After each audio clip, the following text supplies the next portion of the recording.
Section 2. You will hear the chairman of the Highways Committee in Granford giving information to local residents about proposed changes to traffic and parking.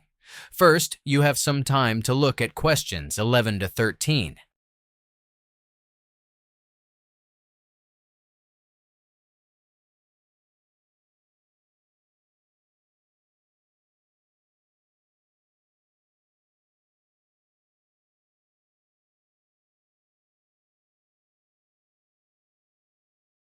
Now listen carefully and answer questions 11 to 13.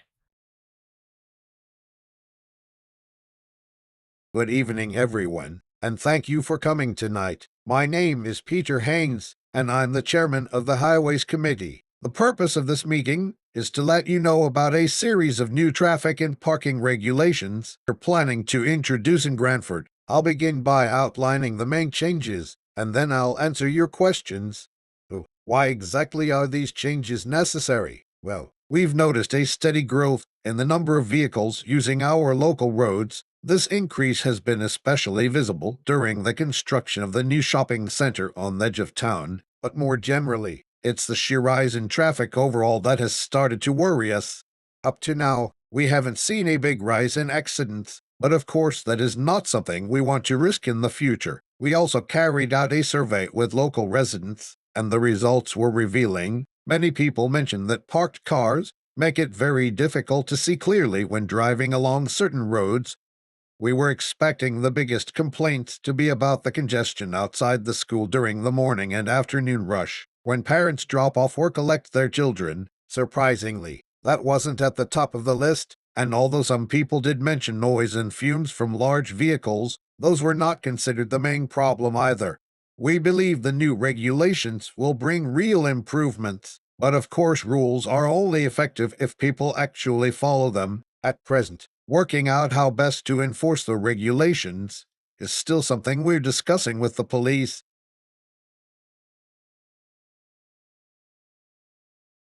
Before you hear the rest of the talk, you have some time to look at questions 14 to 20.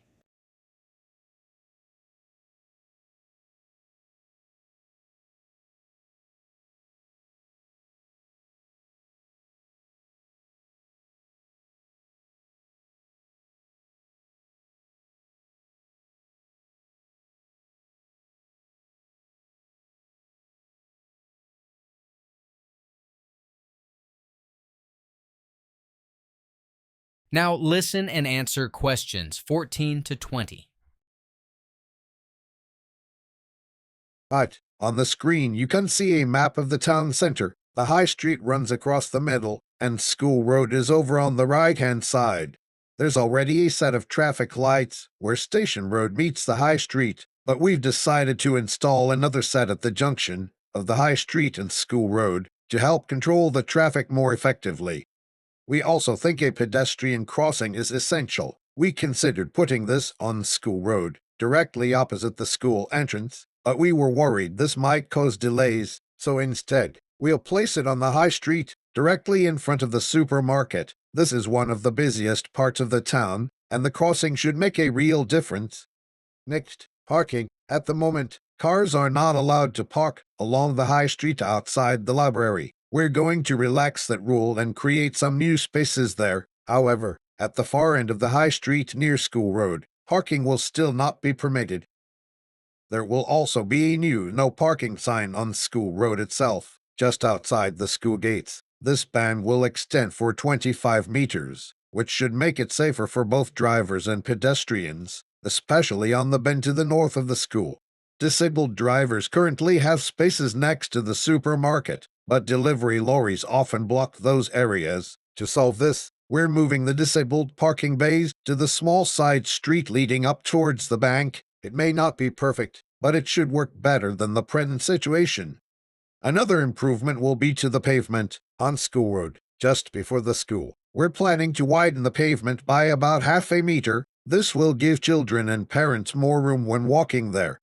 And finally, delivery vehicles. At present, lorries can stop at the supermarket on School Road at any time, which causes problems. Under the new rules, they will only be allowed to load or unload before 8 o'clock in the morning. The supermarket on the high street will continue with its current arrangements.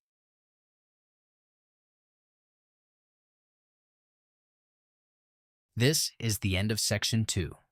You now have half a minute to check your answers.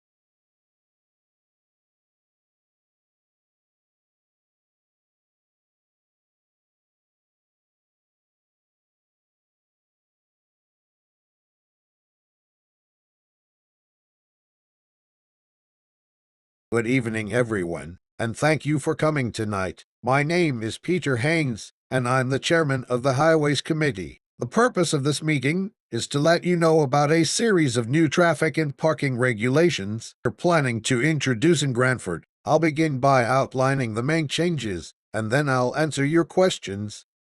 Why exactly are these changes necessary? Well, we've noticed a steady growth in the number of vehicles using our local roads. This increase has been especially visible during the construction of the new shopping center on the edge of town, but more generally, it's the sheer rise in traffic overall that has started to worry us.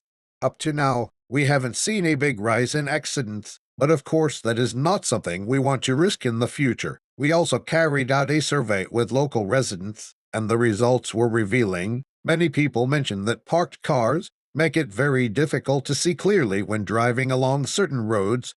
We were expecting the biggest complaints to be about the congestion outside the school during the morning and afternoon rush, when parents drop off or collect their children. Surprisingly, that wasn't at the top of the list, and although some people did mention noise and fumes from large vehicles, those were not considered the main problem either. We believe the new regulations will bring real improvements, but of course rules are only effective if people actually follow them. At present, working out how best to enforce the regulations is still something we're discussing with the police.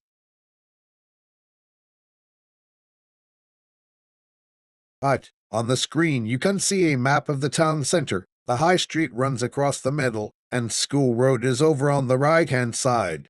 There's already a set of traffic lights where Station Road meets the high street, but we've decided to install another set at the junction of the high street and School Road to help control the traffic more effectively. We also think a pedestrian crossing is essential. We considered putting this on School Road, directly opposite the school entrance, but we were worried this might cause delays, so instead, we'll place it on the high street, directly in front of the supermarket. This is one of the busiest parts of the town, and the crossing should make a real difference. Next, parking. At the moment, cars are not allowed to park along the high street outside the library. We're going to relax that rule and create some new spaces there. However, at the far end of the high street near School Road, parking will still not be permitted. There will also be a new no parking sign on School Road itself, just outside the school gates. This ban will extend for 25 meters, which should make it safer for both drivers and pedestrians, especially on the bend to the north of the school. Disabled drivers currently have spaces next to the supermarket, but delivery lorries often block those areas. To solve this, we're moving the disabled parking bays to the small side street leading up towards the bank. It may not be perfect, but it should work better than the present situation. Another improvement will be to the pavement on School Road, just before the school. We're planning to widen the pavement by about half a meter. This will give children and parents more room when walking there. And finally, delivery vehicles. At present, lorries can stop at the supermarket on School Road at any time, which causes problems. Under the new rules, they will only be allowed to load or unload before 8 o'clock in the morning. The supermarket on the high street will continue with its current arrangements.